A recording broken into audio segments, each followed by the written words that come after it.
Assalamualaikum warahmatullahi wabarakatuh.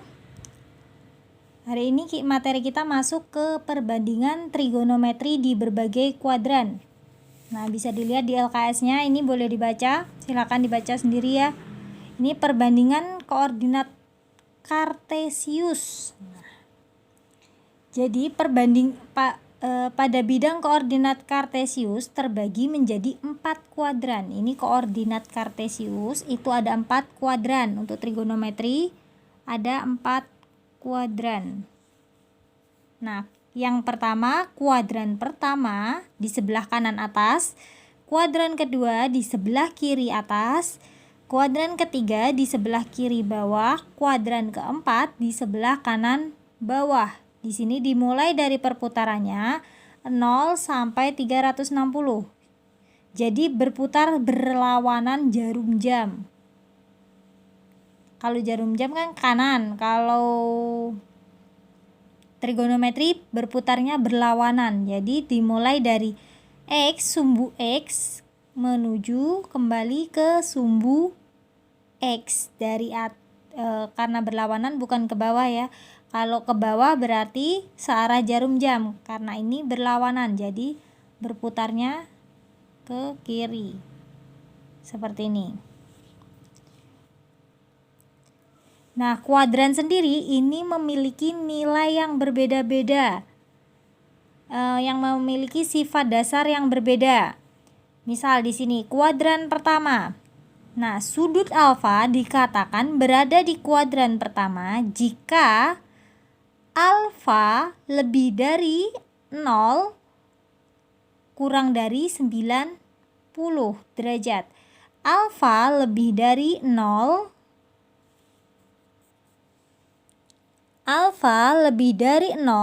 kurang dari 90. Nah, selanjutnya sudut alfa dikatakan berada di kuadran kedua jika alfa lebih dari 90 kurang dari 180. Nah, di sini bisa dilihat. Terus di sini alfa kurang dari 0 derajat alfa lebih dari 0 derajat kurang dari 90 derajat, dan di sini alfa lebih dari 90 derajat kurang dari 180 derajat. Nah, tapi di sini nggak ada tanda sama dengan, berarti nilai 90 derajat itu bisa di kuadran 1 ataupun di kuadran 2. Sama berlaku juga untuk kuadran 3. 180 ini bisa berada di kuadran 2 ataupun di kuadran 3. 270 bisa berada di kuadran 3 ataupun kuadran 4.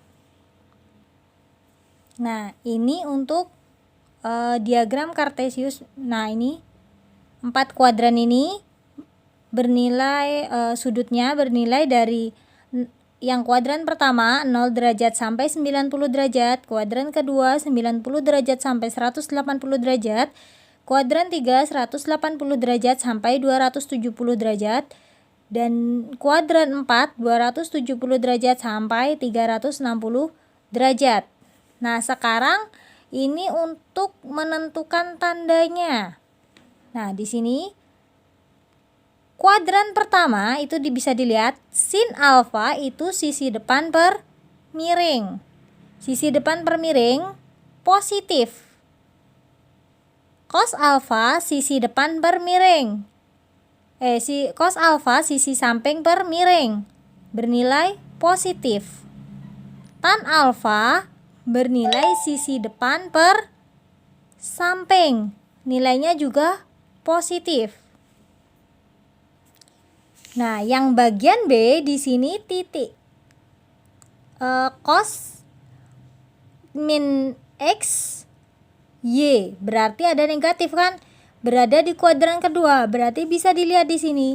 Yang negatif berada di cos alfa. Cos alfa bernilai negatif.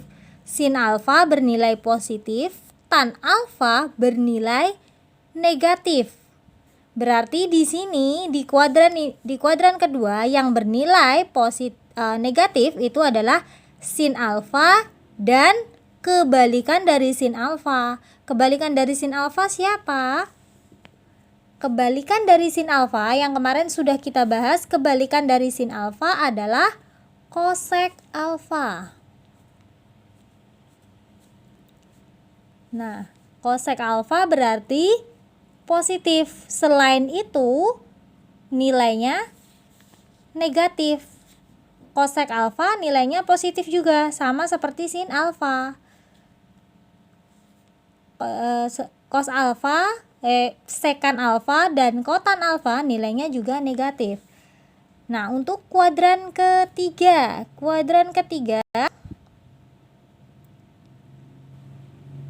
titik min X, min Y berada di kuadran 2, kuadran 3 ini. Salah ya. Kurang 1, bisa ditambah sendiri. Titik negatif X, negatif Y berada di kuadran 3, diperoleh dari sin alfa sama dengan sisi depan per miring, nilainya negatif. Cos alfa sisi samping per sisi miring, nilainya juga negatif. Tan alfa nilainya positif, sisi depan per sisi samping. Nah, kuadran keempat, ini kuadran keempat itu X-nya positif, Y-nya negatif. Nah, kalau X-nya positif, Y-nya negatif, berarti yang positif adalah cos. Cos dan kebalikannya cos. Kebalikannya cos adalah sekan alfa, berarti R per X, sisi miring per samping. Nah, kalau yang ini tadi kelupaan ya. Di sini kotan alfa, X per Y. Nah, ini kuadran keempat atau lebih. Nah, bisa dibuat seperti ini. Tabel seperti ini. Dari cara yang ada di sini, yang di atasnya ini dan di baliknya, itu berarti bisa diambil seperti ini. Berdasarkan penjelasan di atas, tanda nilai perbandingan